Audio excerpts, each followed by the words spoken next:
I have been very good at problem solving all my mind. I found my mind have a tendency to stay in a problem solving mode. No kidding. And therein lies your problem. Because the problem and the solution are two different frequencies. And you can't be aware that you're not feeling joy and find it at the same time. It's too cut and dried, isn't it? So we have some questions for you and then we'll move on. Are there things that interest you? At this moment, I'm kind of stagnant. At this very moment or at this broader moment? Broader moment. Sometimes people attract big time drama to shake things up. No, I don't want that. No. Just saying.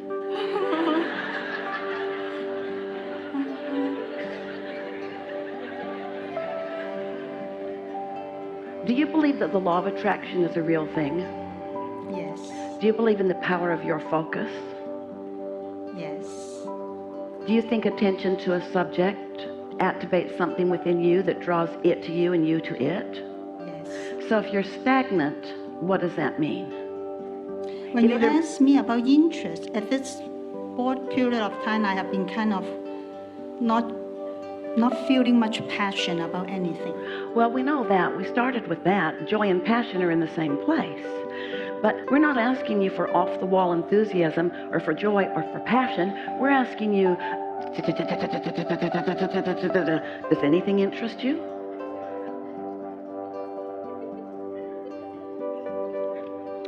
So,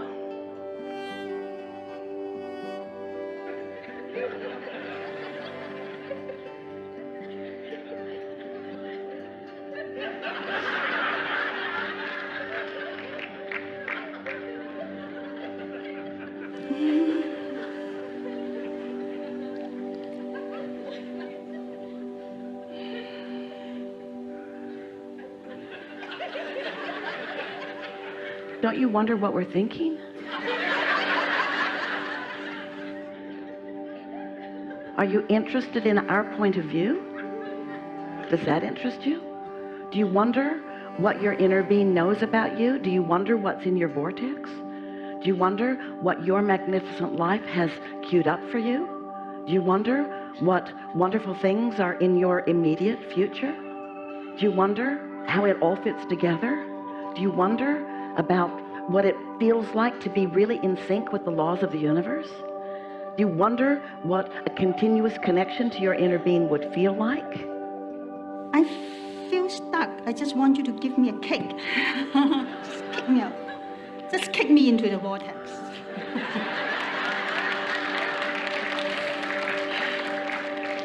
So you believe that your vortex exists?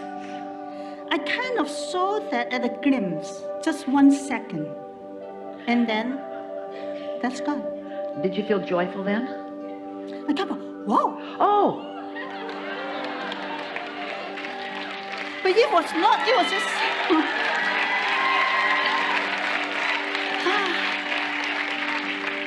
So it has happened to you, and that's why you want more of that. You see, we are so appreciating this conversation because it is such a wonderful, true demonstration of wanting this but feeling this, and wanting this but saying this, and wanting this but seeing this, and wanting this but getting this, and wanting this but not getting this, and not wanting this but getting this. And so this is a conversation about the direction of your thought. So that's why you are the precise reason that we began in terms of everything that we are offering to the billions of people on the planet who are seeking through this vortex.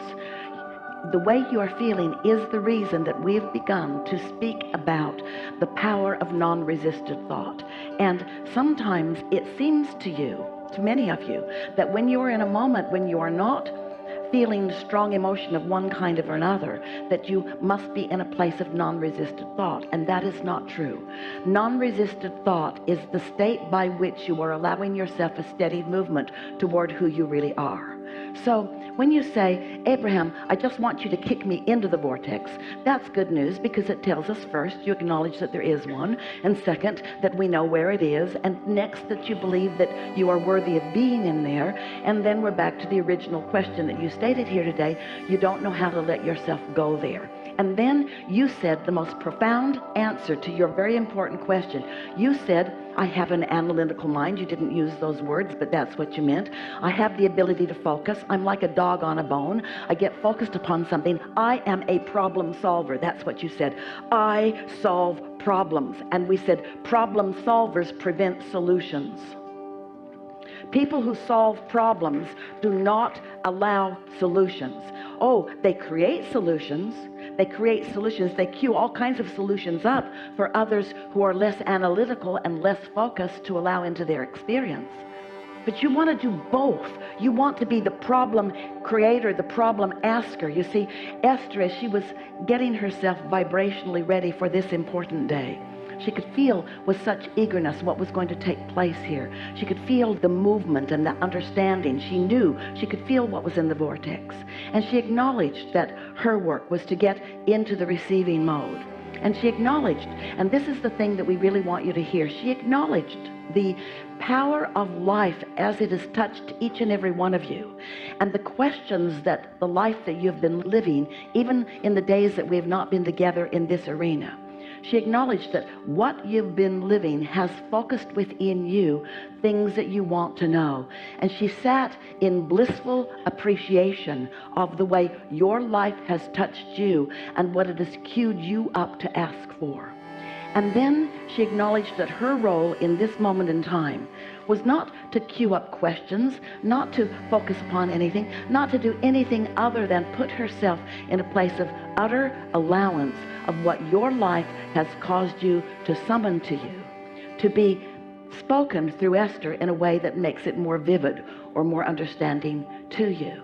And then in the midst of that acknowledgement, as she was writing, she thought, this is what life is for all of us, all day, every day. Our life, our blessed life, queues up our questions. And then the universe, blessed universe, source, law of attraction, each other brings the answers to us. And she just couldn't think of anything more perfect than life posing the questions and then life bringing the answers. There's just this natural rhythm of, I wonder, oh, there it is. I want, oh, there it is. I love, oh, there it is. There's just this natural, perfect rhythm of life where blessed you in this magnificent body, in this perfect time and space, where you get to feel the desire within you. And then you get to release the tension of not knowing until you do know.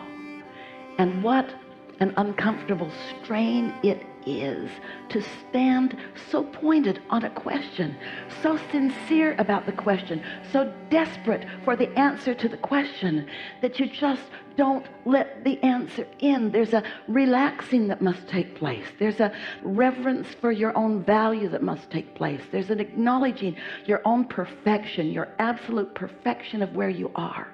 You're not doing one thing wrong.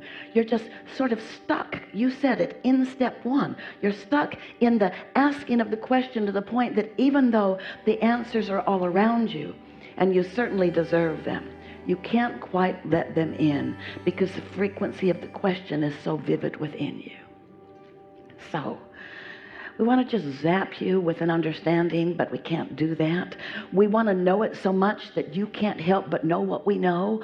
And maybe in this moment you're getting a little bit of this. We want to wave a magic wand across you that makes you love you like your inner being loves you and like we love you. But most of all, we want you to relax in the understanding that the questions are good and the problems are too, and they are so in sync with the answers that they don't need to be the big things that they seem to be. There's a great big, I don't know, I don't know, I don't know, I want to know, I don't know, I don't know, I don't know, I want to know, I don't know, I don't know, I want to know, that is within you that doesn't need to be there when there is so much that you do know. So it's by watering the seeds of what you do know that know grows. It's not in watering the seeds of what you don't know that knowing grows. Do you see what we're getting at? Nothing has gone wrong here. You've brought yourself as a representation of what a lot of people are feeling. But you need to lighten up. You need to be nicer to yourself. You need to be easier about all of this. And you need to have more fun. And you need to notice the things that you are appreciating. There are so many. You are not dead, and you are not done, and you are not dull, and you are not without desire. All of that is within you. You just want to let a little more of the momentum about that happen within you. You can't continue to say, I'm bored. Esther and her friends coined a new word. They're going to call Stephen Colbert and see if he can get it in the dictionary. He got truthiness in there, so maybe he can get boardinary. Boardinary. The word is boardinary. I'm bored and ordinary, and those words go so well together. Boardinary, boardinary, boardinary. No, you are not boardinary. You are excellent creatures of excellence. You are on the leading edge of thought. You understand the laws of the universe in a way almost no one ever does. You are on par with the mathematicians and the great thinkers of all time. You're out here on the leading edge of thought. You are synthesizing life in a way that is causing you to ask questions with such refinement, questions that have never been asked with such refinement. This matters a lot. This is important, what you are doing.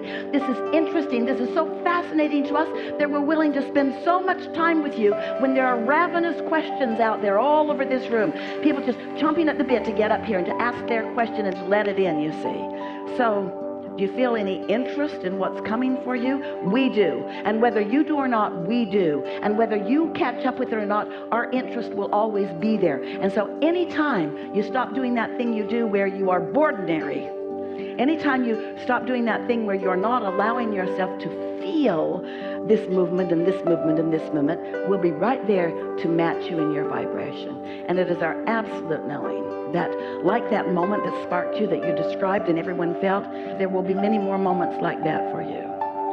We have found this to be fascinating and interesting and compelling and important. And we are appreciating our conversation with you, and we feel joy about it.